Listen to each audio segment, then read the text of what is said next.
Vamos a escuchar las palabras de la señora vicepresidenta de la Nación. Habla Cristina Fernández de Kirchner.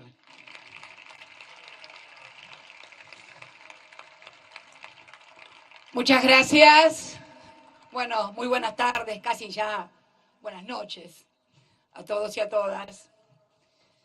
La verdad que esta creo que es la tercera vez que hablo desde el 10 de diciembre. El 10 de diciembre hablamos en la plaza del año pasado. El otro día en la ESMA, cortito. Y ahora. Lo escuchaba a Axel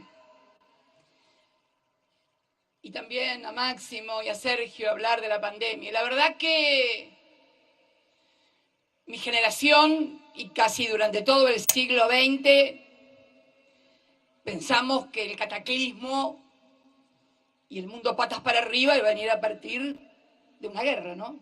O sea, cuántas veces escuchamos el tema de apretar aquel famoso botón, el teléfono rojo, etcétera, etcétera. Y la verdad que hasta Einstein creo que fue el que dijo que la Tercera Guerra Mundial iba a ser con flechas, o la cuarta iba a ser con flechas y piedras. Bueno, nadie, absolutamente nadie, nunca imaginó esto. El mundo patas para arriba, todas las economías patas para arriba. Dirigentes internacionales, líderes internacionales de las primeras potencias que tenían la vaca atada y la reelección asegurada, chau. Chau. Que algunos o algunas pretendan seguir analizando lo que pasa sin reparar tan solo un instante cuando hacen esos sesudos análisis en medios, tabloides, y etcétera, etcétera. La verdad que revela, creo que una falta de perspectiva histórica, fundamentalmente, ¿no?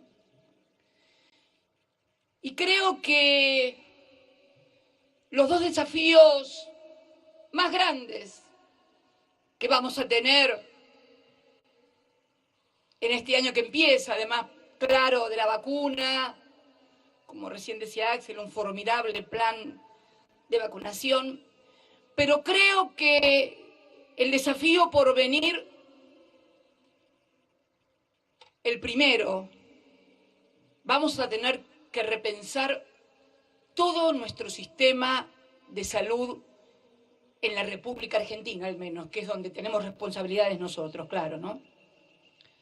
Porque aquella pandemia que hablan de la gripe española tardó 100 años ahora en venir esto, pero dicen los que saben y las características del mundo nos hacen pensar que tal vez aquella frecuencia sistémica de siglo, de enfermedad de siglo y otra un siglo, esto no se va a volver a repetir. Y dicen los que saben, que tal vez vengan otras pandemias. Por lo tanto, creo que, y rescatando lo que se hizo contrarreloj, como siempre digo, desde marzo, no estamos hablando de un tiempo que tuvimos 2, 3, 4 años para armar algo, no, marzo, después de la pandemia macrista, el coronavirus.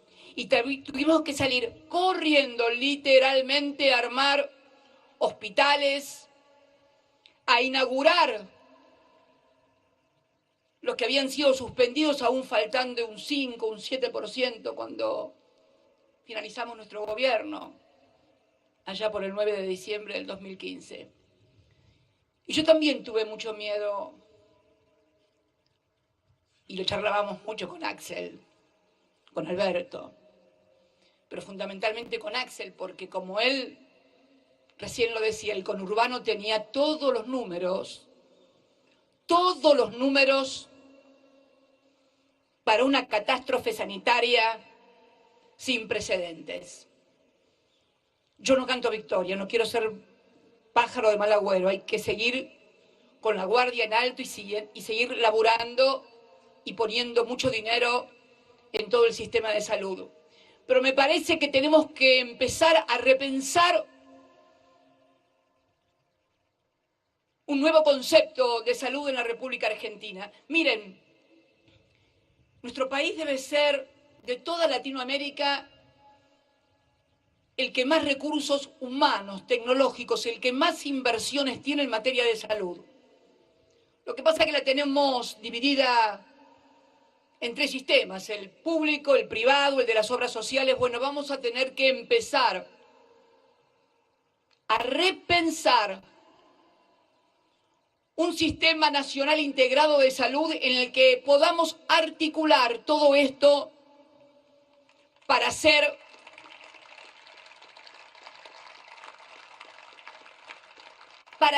un uso más eficiente de lo que hay en la Argentina.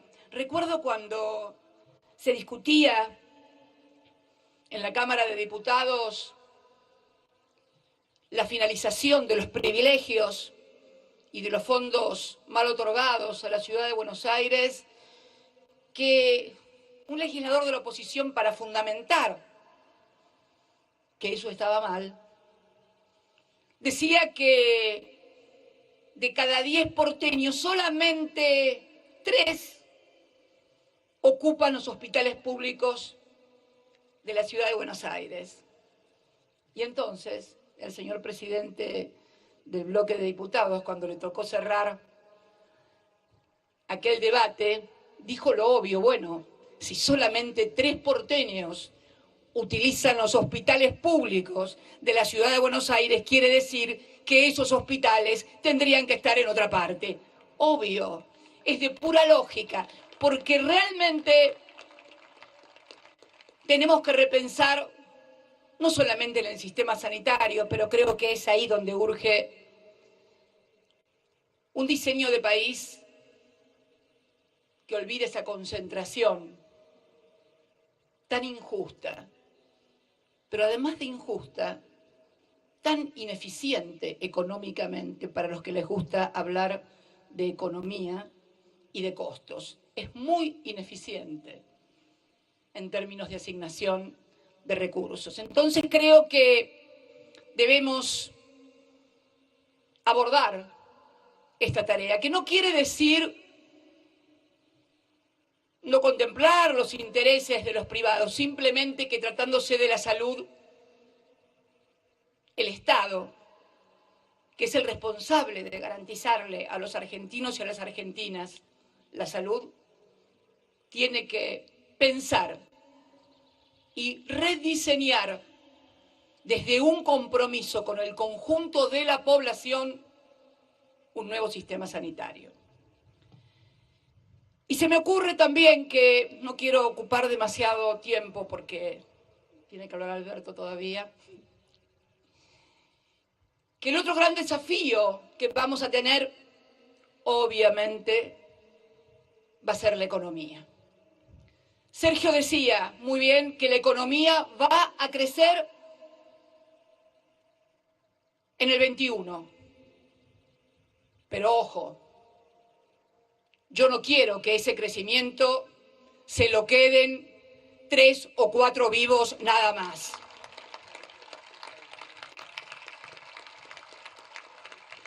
Y para esto me parece que hay que alinear una tarea fundamental durante el año que viene, va a ser alinear salarios y jubilaciones, obviamente, precios, sobre todo lo de los alimentos, y tarifas. Porque miren,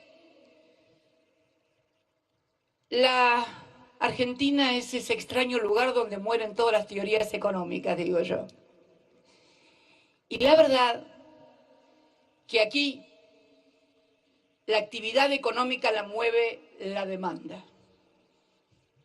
el 65-70% de la actividad económica se da a través de la demanda. Y la demanda, no hay otra manera de hacerla que a través de salarios y jubilaciones y con precios de alimentos accesibles. No estoy diciendo nada que no se pueda hacer. 12 años y medio en la República Argentina lo hicimos y por eso, además de por la unidad, volvimos.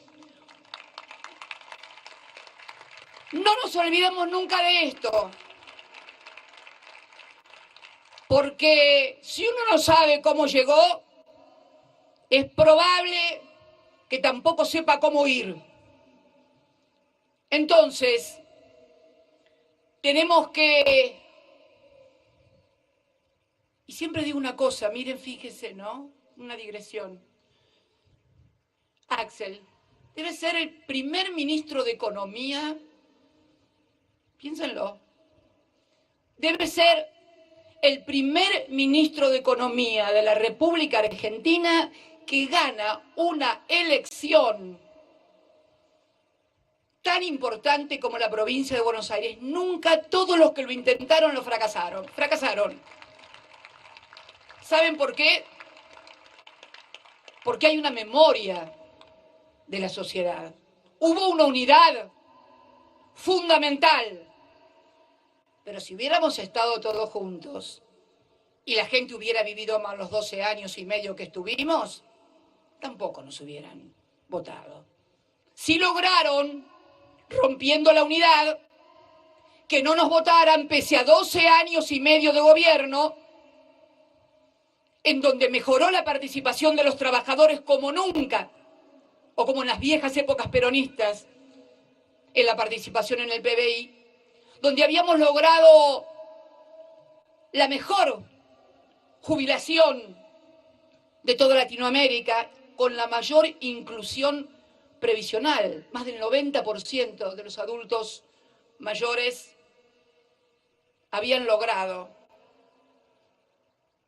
lograron percibir una pensión o una jubilación. También fue por las moratorias, que fueron duramente criticadas, pero que permitieron tener una ANSES superavitaria.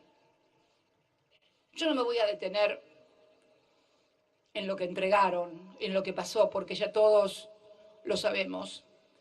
Pero creo que es necesario que pongamos mucho esfuerzo el año que viene para que los precios de los alimentos, los salarios, las tarifas vuelvan a alinearse en un círculo virtuoso que permita aumentar la demanda y la actividad económica. Esto es vital. Yo sé que cuesta. Hay muchos intereses. Y es difícil. Todavía Axel y Augusto Costa, ¿dónde está Augusto Costa que no lo veo? Ahí está Augusto Costa. Todavía Axel y Augusto tienen causas penales por los ROE. ¿Se acuerdan los ROE? Para los que no lo saben, alguno me mira con ¿qué está diciendo Cristina? Los ROE eran los cupos de exportación, porque claro, los argentinos podían comer carne, no solamente porque tenían trabajo y salario, sino porque además cuidábamos la mesa de los argentinos,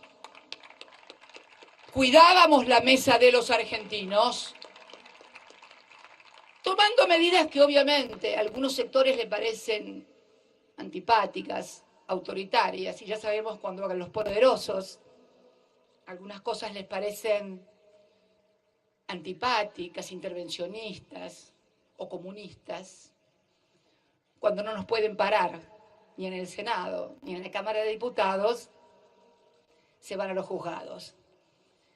Porque, ojo, que nadie se engañe, el famoso lawfare no es solamente para estigmatizar a los dirigentes populares, es para disciplinar a los políticos.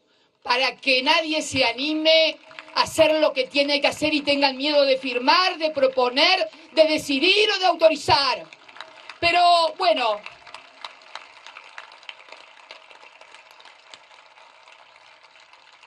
podría hablar del dólar futuro. En cualquier momento vamos a juicio oral el gobernador de la provincia de Buenos Aires, el presidente del Banco Central, tu presidente, Alberto, y tu vicepresidenta. Porque con el dólar futuro, increíble, sí se puede explicar. Sí, se puede explicar todo. Lo más notable de todo es que los que se llevaron la diferencia con el dólar futuro no fueron ni Axel, ni Cristina, ni Pese, sino todos los macristas que vinieron después del gobierno. A ellos los sobreseyeron, a nosotros nos procesaron. Y después hay alguno o alguna que dice que el lawfare es una construcción para justificar no sé qué cosa, por favor. Pero es para disciplinar. Por eso le digo a todos y a todas, todos aquellos que tengan miedo o que no se animan, por favor, hay otras ocupaciones además de ser ministro, ministra, legislador o legisladora. Vayan a buscar otro laburo. Pero necesitamos gente que los sillones que ocupe de ministro, de ministra, de legislador, de legisladora, sea para defender definitivamente los intereses del pueblo. Muchas gracias, compañeros y compañeras. Los abrazo mucho y fuerza, que lo vamos a lograr. Ya lo hicimos y lo vamos a volver a hacer. Claro que sí. Muchas gracias. Muchas gracias, señora vicepresidenta de la Nación. A continuación vamos a...